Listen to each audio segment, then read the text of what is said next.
주님께서 십자가에 달리시기 전날 밤에 제자들과 마지막으로 저녁 식사를 하시죠. 그렇다고 해서 이게 뭐 성별의 개념으로 하신 건 아니고요. 이것 역시 예수님께서 어떤 목적을 가지고 하신 식사였습니다. 이 자리에서 서로 사랑하라, 또 예수님이 하나님께로 가는 길과 진리고 생명이시라는 것, 그리고 또 성령님이 누구신가, 그 다음에 예수님은 포도나무고 우리는 포도나무 대신 예수님의 가지다라는 것, 뭐 이런 유언과 같은 여러 가지 당부를 제자들에게 마지막으로 하셨습니다. 그리고 또 한 가지를 하셨어요. 왜냐하면 제자들의 발을 씻겨주십니다. 세족식을 하시면서 내가 이렇게 본을 보인 것처럼 너희도 서로 섬기고 사랑해라 하는 그런 말씀도 전하셨습니다. 중세 때 이탈리아의 유명한 화가가 이 장면을 그림으로 남겼어요. 한번 잠깐 보여주시겠어요? 네. 뭐 아시는 거죠? 레오나르도 다빈치라는 이탈리아의 화가입니다. 이 사람이 그린 최후의 만찬이라는 그림이죠. 인류 역사상 최고의 명화라고 할 만큼 그렇게 손꼽히는 그림입니다. 요한복음 13장 21절에 보시면 그 최후의 만찬을 나누는 중에 예수님께서 이런 말씀하세요. 너희 중에 누군가가 나를 팔 거다. 그런 말씀을 하셨어요. 이거는 뭐 가룟 유다가 이제 그날 밤에 예수님 팔아 넘긴 거를 미리 이제 말씀을 하신 거죠. 그 얘기를 듣는 순간 여러분 여기 이 식사 자리 분위기가 어떻게 됐겠어요? 네? 12명의 제자들이 다 서로 들처럼 어떤 놈이 예수님을 팔아 넘기는 거냐고 아니면 분위기 싹 난리가 났겠죠. 지금 그 장면을 그 예수님께서 말씀하시고 나서 제자들의 반응을 이제 그 레오나르도 다빈치가 그림으로 그린 거예요.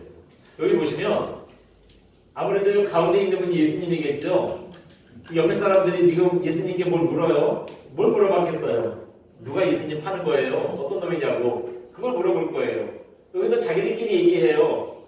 이제 네가 파냐 내가 파냐 어떤 놈이냐 누가 팔까 이제 서로 의심하고 얘기 나누는 거겠죠.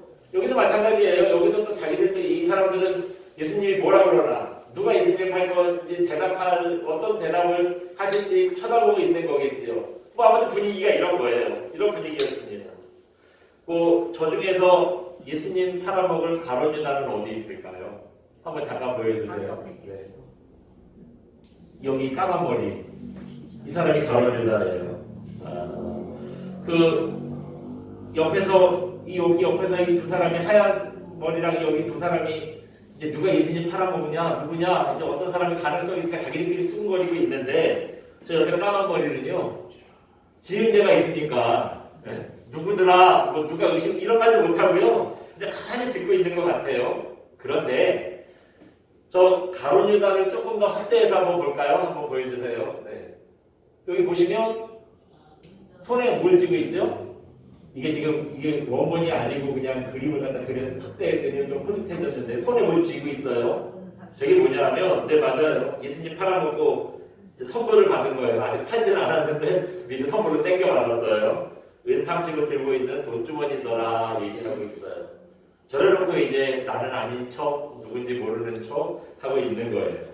그런데 팔꿈치 부분을 보면 재밌는 사실이 하나 있습니다. 한번 잠깐 보여주세요. 여기입니다. 여기 팔꿈치. 여기 보시면 뭔가를 엎었어요. 팔로 쳐가지고 뭔가 쓰러졌죠. 저게 뭐냐? 그 사람들 얘기가요. 그 소금 종지래요. 소금 그릇. 왜 다빈치가 유다가 소금을 엎은 그림을 그렸을까요? 그냥 구색을 맞추려고 그냥 하나 그냥 어떻게 끼워내려고 했겠어요. 그러면 다빈치가 거장이 아니겠죠. 저것도 다 의미가 있는 거라고 합니다. 여러분 음식에 소금 치면 어떻죠? 맛이 짜져요. 또 한 가지 더 중요한 게 있어요. 뭐냐면 소금을 치면은 변하지 않는다는 거. 김장할 때 왜 그렇게 짜게 하는지 그래야지 오래돼도 안 변한대요. 네, 그래요. 변하지 않는다는 거. 그렇다 보니 소금은 변하지 않는 우정, 신뢰, 맹세의 상징이었다는 겁니다. 그런데 그 우정, 신뢰, 맹세의 상징인 소금을 유다가 엎어버렸어요. 그 무슨 의미겠어요? 내가 예수님을 향한 우정과 신뢰와 그 맹세를 엎어버리고 배신하겠다. 뭐 그런 의미래요. 그런 뜻이라는 거예요. 저 그림은 아까 뭐라 그랬지? 예수님께서 너희 중에 이제 누군가 나를 팔 거다. 그 말씀하실 때 장면이라고 그랬어요. 다들 예수님, 누가 예수님을 팔아먹느냐, 이거 이제 생각하고 있는데, 저 소금을 쫙 엎어버린 걸 통해서, 그게 나야 하는 걸 이제, 다빈치가 상징적으로 표현을 한 거라고 해요. 근데 다른 얘기를 드리고 싶어서 저 그림 그리는 게 아니라, 가룟 유다가 왜 예수님을 팔아먹었을까요? 네? 가룟 유다가 왜 예수님 팔아먹었을까요? 물론, 요한복음 13장 2절에 보시면, 마귀가 가룟 유다의 마음에 예수님을 팔아먹을 생각을 넣었다 이렇게 말씀을 하고 있어요. 그런 걸 보니 사단의 유혹에 빠져서 예수님 팔아먹었구나 생각할 수 있지요.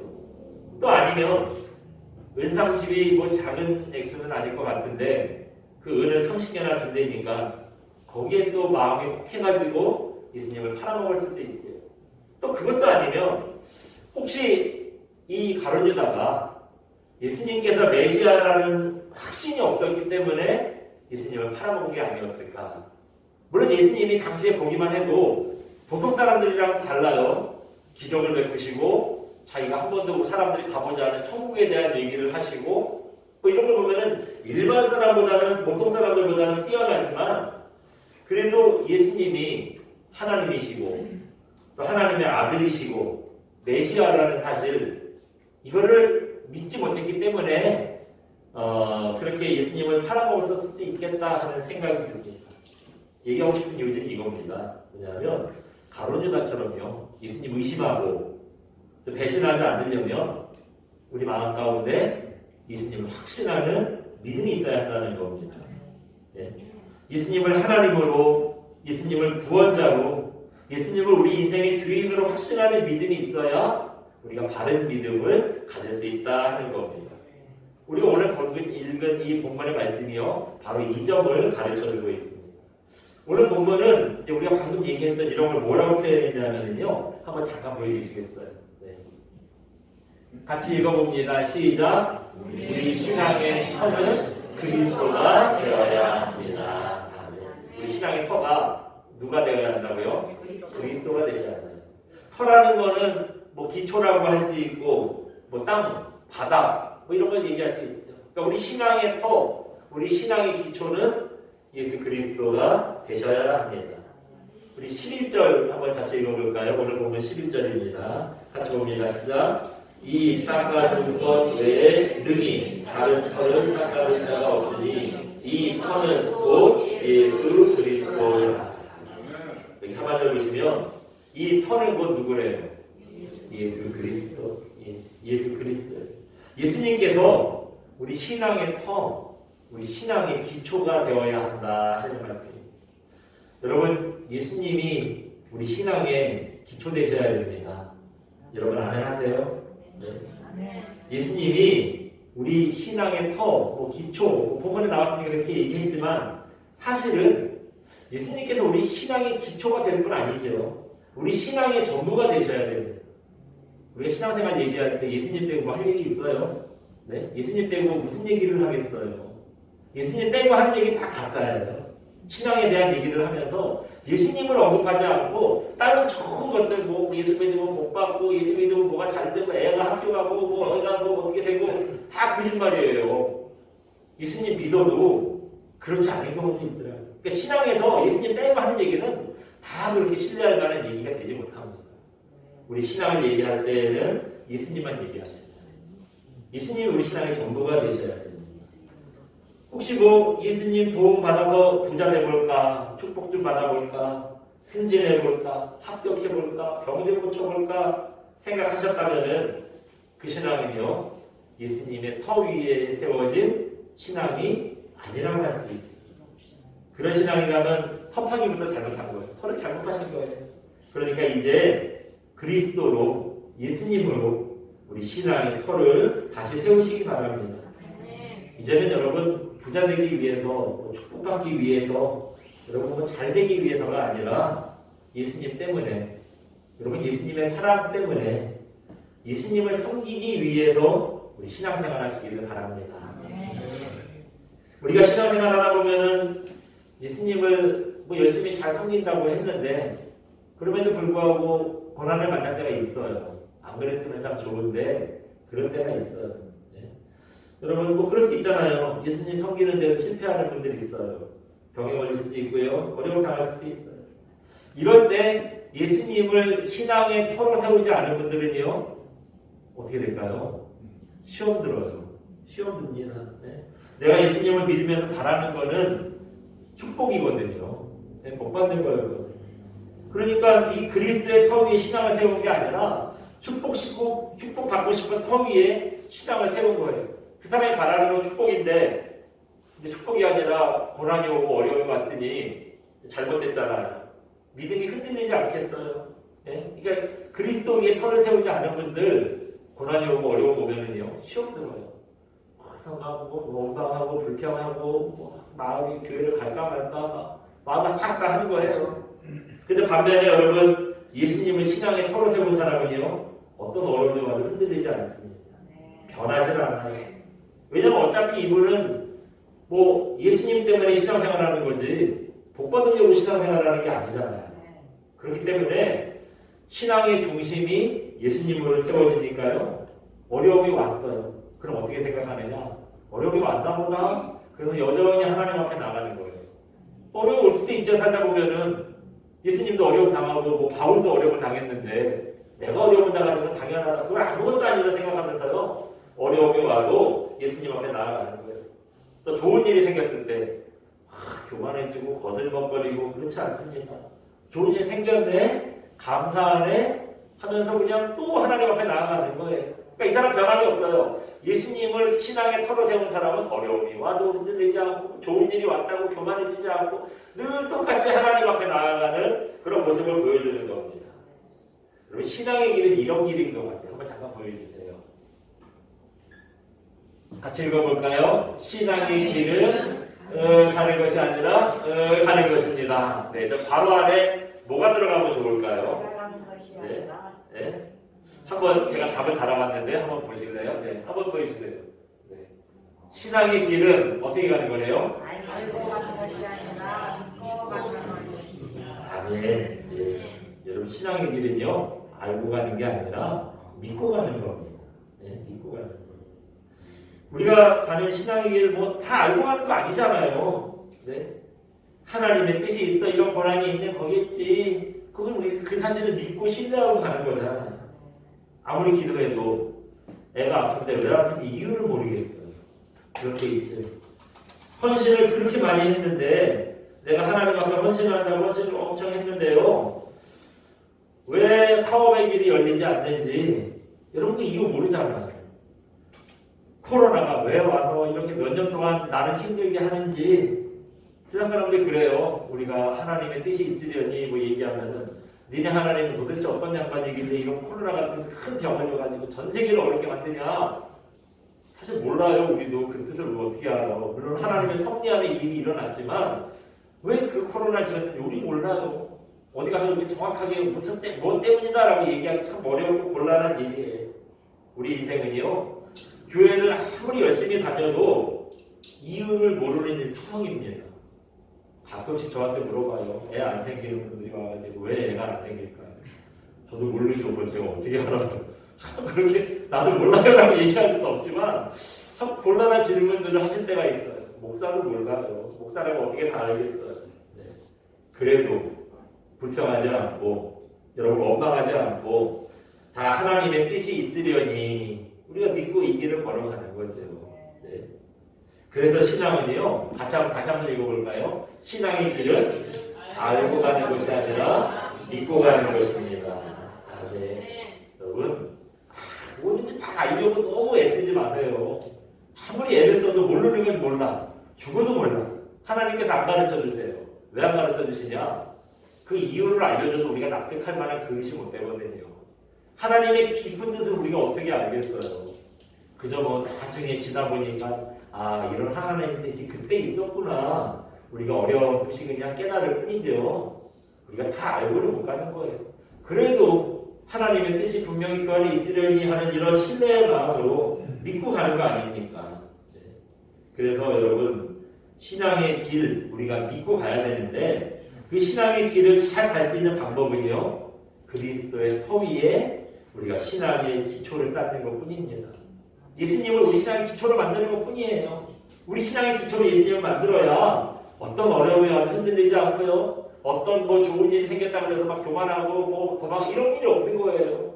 그저 죽으나 사나 예수님의 터 위에 세우면 우리가 어떤 상황에서도 예수님 벗어나지 않고요. 주님 안에서 살 수 있는 겁니다. 그렇기 때문에 예수님으로 우리 신앙의 터, 신앙의 기초를 세우는 저와 여러분 되시기 바랍니다.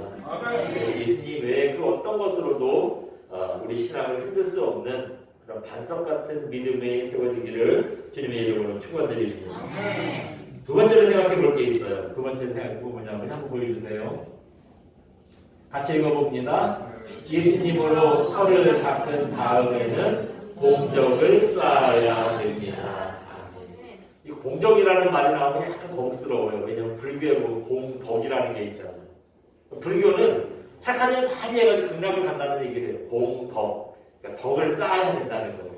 근데 그 공덕이 아니라 이게 제 얘기가 아니고 성경에 나온 표현이에요. 공적. 공적이라는 건 뭐냐면 뭐 하나님 앞에 그 여러 가지 뭐 좋은 어떤 그 일들을 쌓아야 한다는 거예요. 그리고 이 좀 더 자세하게 한번 해보겠습니다. 우리가 예수님으로 털을 닦아라. 우리가 첫 번째 주제에서 그 얘기를 했어요. 우리 신앙의 기초는 예수님이 되어야 된다. 근데 대부분의 사람들이요, 이 신앙의 털을 예수님으로 닦아놓고 거기서 이제 쉬는 거예요. 내가 할 일 다 했다. 내가 예수님을 믿잖아. 내 신앙의 기초는 예수님이잖아. 이것만 확신하고요, 거기서 이제 주저앉는 거예요. 근데 여러분 거기서 주저앉으시면 안 돼요. 그 기초잖아요. 예수님이 우리 신앙의 기본이 되는 건 기초잖아요. 털을 닦은 이유가 뭐겠어요? 여러분 털을 왜 닦죠? 그 털 위에 그렇죠. 건물 세우려고. 집을 세우려고 털을 닦는 거예요. 근데 터만 닦아놓고 집을 안 세우고 어우 힘들다 나 이제 할 일 다 했어라고 생각하는 분들이 있어요. 이제 한 걸음 더 나아가셔야 돼요. 털을 닦았으면 그 터 위에 집을 지으셔야 됩니다. 이제 이 얘기를 하는 거예요. 그래서 10절에 보면 건축대 얘기를 하는 거예요. 터 닦는 얘기를 그래서 하는 겁니다. 이어지는 12절에서 15절까지 보시면 닦아놓은 그 터 위에 공적을 쌓는 건물을 세워야 된다. 이 얘기를 하는데요. 그 공적이 뭐냐? 어떤 공적을 쌓아야 하느냐? 내용이 많으니까 조금 정리를 제가 간단하게 해보면요. 우리가 막 노력해서 공적을 쌓아요. 이거를 이제 건물 짓는 거에 비유를 하는데 이 건물을 잘 지었냐, 제대로 안 지었냐 평가를 하신다는 거예요. 주님 평가를 하신답니다. 그 언제 평가를 하느냐? 13절 보시면 이런 말씀이 있어요. 같이 읽어볼까요? 시작. 각 사람의 공적이 나타날 터인데 그날이 공적을 밝히리라. 네, 여기까지만 하면 읽어볼게요. 각 사람의 공적이 나타나는데 어떤 그 일을 쌓았냐, 하나님 앞에 어떤 공적을 쌓았냐가 나타나는데 언제 나타난대요? 그날. 여기서 말하는 그날은 어떤 날이냐? 당연히 예수님 앞에 서는 날. 우리가 예수님이 오시기 전에 먼저 죽으면 우리가 우리 생명이 끝났을 때 하나님 앞에 서야 되잖아요. 그날에 공적이 달성될 것이고 우리가 쌓은 공적이 이제 좋은 거냐 나쁜 거냐 다 익혀질 것이고요. 혹시 우리가 살아있을 때 예수님 오시면 그날도 예수님 앞에 서야 되니까 그때 우리 공적이 나타나게 될 거라는 거예요. 주님이 오셔서 우리의 공적을 어떻게 평가하느냐? 불로 태워보신대요. 불로 태워보신다는 거예요. 그래서 다 타버리면 내가 열심히 애쓰고 수고한 공적은요 다 헛일이에요. 타버렸잖아요. 이제 쓸모 없어졌잖아요. 근데 주님이 불을 붙여가지고 태웠는데 타지 않고 그대로 있으면 그걸 이제 상을 받는 거예요. 귀한 공적을 쌓으면 상을 받는 겁니다. 그렇다면 여러분 뭘로 도대체 공적을 쌓아야 안 타고 뭘로 공적을 쌓으면 다 타버릴까요? 12절에 그 얘기를 하고 있어요. 우리 12절 한번 읽어봅니다. 시작. 만일 누구든지 금이나 은이나 보석이나 나무나 풀이나 짚으로 이 터 위에 세우면 아멘. 이거 보니까 금, 은, 보석 또 그 다음에 뭐 있어요? 나무, 풀, 지푸라기 이걸로 이제 태우고 이걸로 공적을 세우면 이 터 위에 세우면 각 사람의 공적이 이제 나타난더라 이어지는 말씀이에요. 여러분 나무, 불, 지푸라기 이런 거 불이 나면 어떻죠?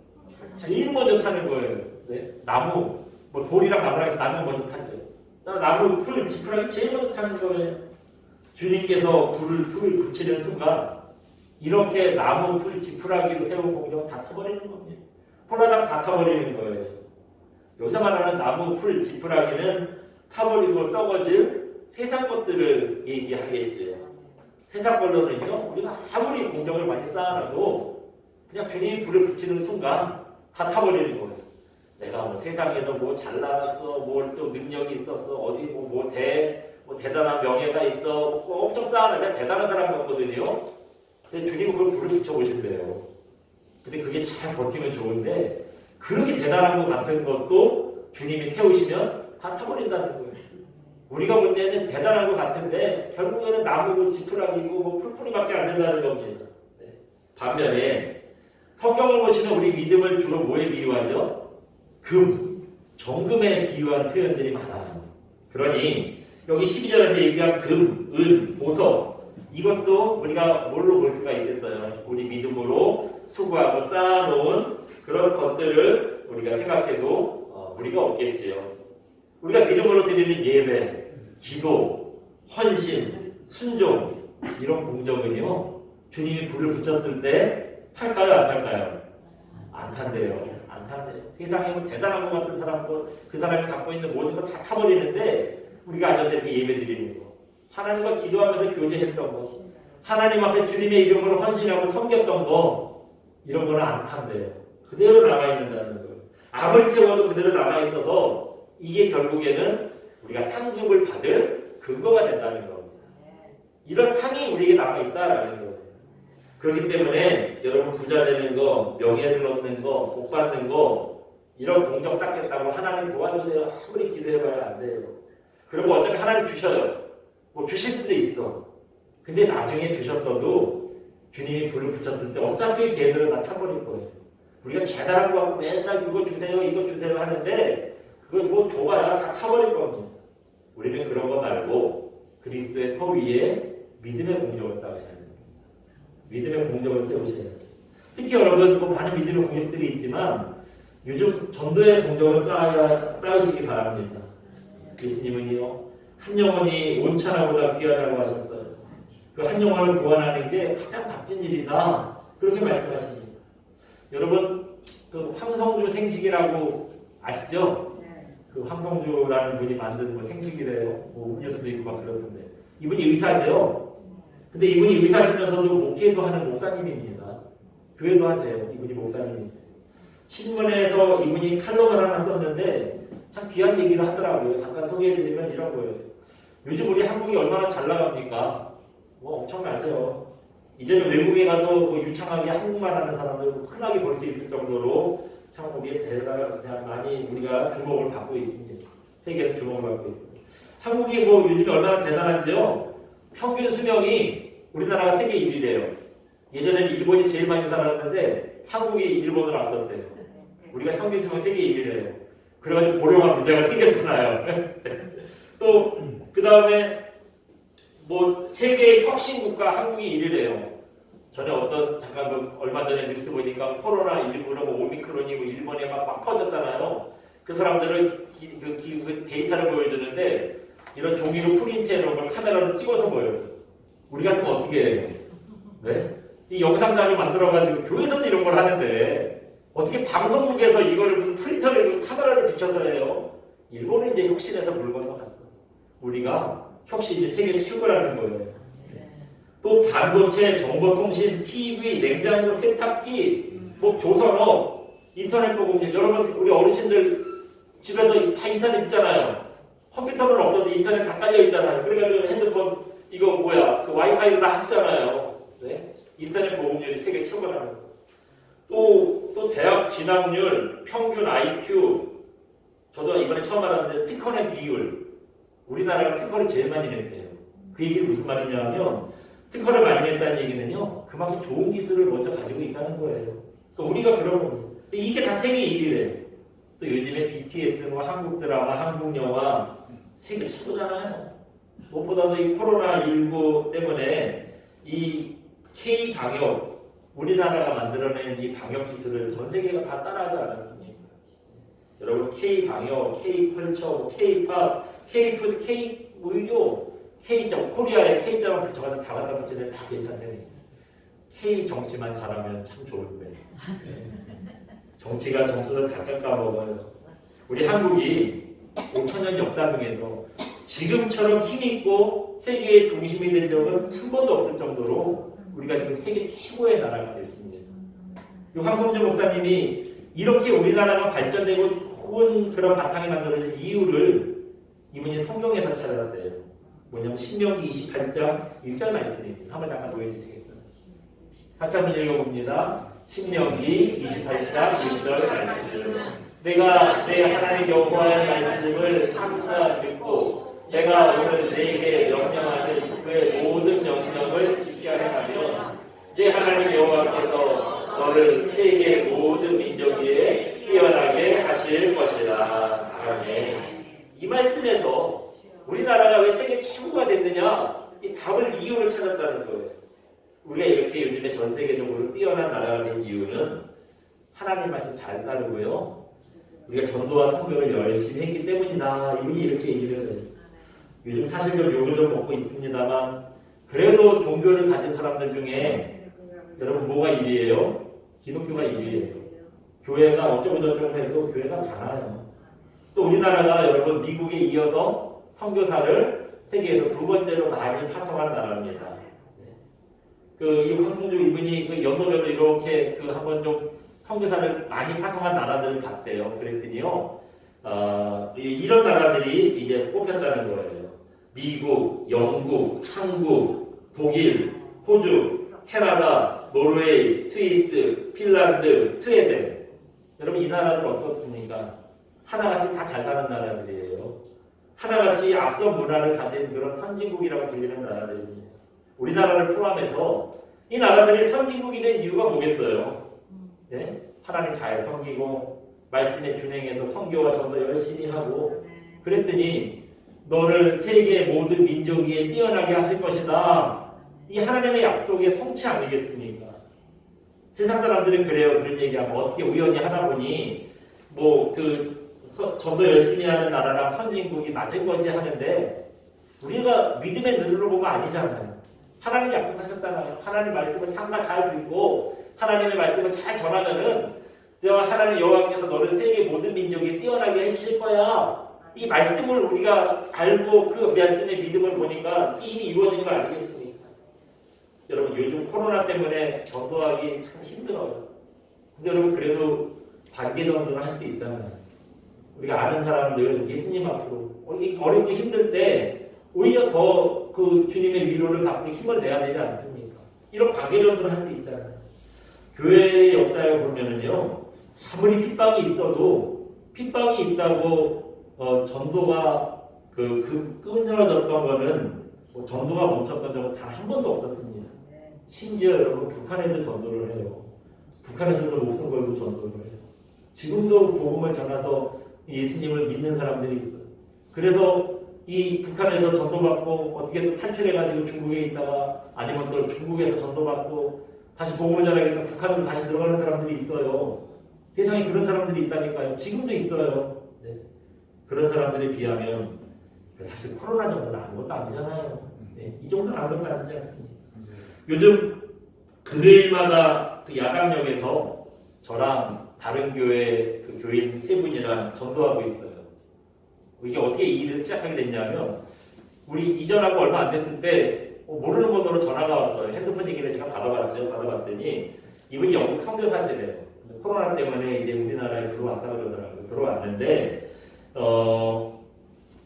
자기가 같이 전도하는 분들이 있는데 야당역에 와봤대요. 전도를 하고 싶어서 와봤는데 보니까 이제 우리 교회가 눈에 띄더라는 거예요. 교회가 이제 눈에 띄더라는 거예요. 그래서 우리 교회에서 한 30분 정도 같이 모여서 기도하고 이제 나가서 전도하고 그런 거점으로 좀 써도 되느냐 그렇게 물어보더라고요.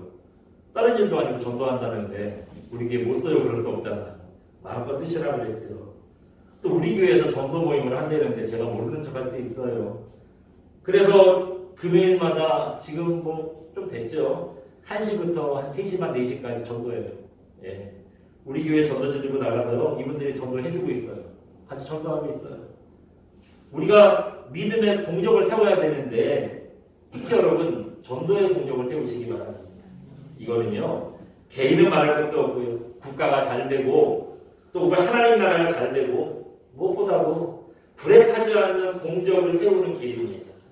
그렇기 때문에 그리스도의 퍼 위에 이제 우리 신앙의 기초를 세우셨다면 이제는 그 이후에 불행하지 않는 전도의 공적을 세우시기 바랍니다.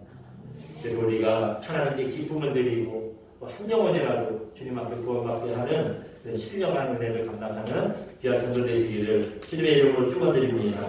우리 시간 함께 찬양하고 기도하겠습니다. 민족의 가슴마다 함께 찬양하고 기도하겠습니다.